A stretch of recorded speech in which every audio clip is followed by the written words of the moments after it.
न्यायको कुरा अदालत भयो या वकिल भए या न्यायाधीशहरू भए यिनीहरूमा राजनीतिक हस्तक्षेप हुनुहुन्छ कि हुँदैन, यिनीहरू राजनीतिमा लाग्नु हुन्छ कि हुँदैन भनेर एउटा प्रश्न भयो।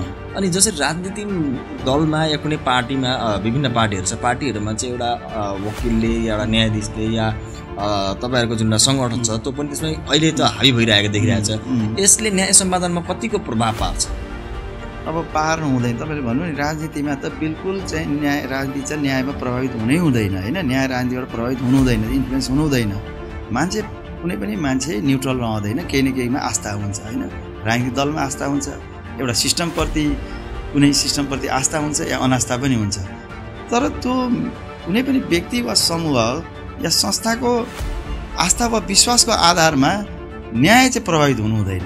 त्यो एउटा मूल्य मान्य त्यति चाहिँ नि एउटा सीमारेखा चाहिँ खिच्न सक्नुपर्छ। जस्तो म एउटा राजनीतिक दलप्रति आस्था हुन्छ, वकिलहरू सबैले न्युट्रल रहन सक्दैन। तर मैले एउटा एज अ लयर म एउटा कोर्टमा चाहिँ नि डिफेन्ड गर्न जान्छु, एउटा कसैको पक्षबाट म मुद्दा गर्छु, त्यहाँ मेरो राजनीतिक आस्था हावी हुनु हुँदैन।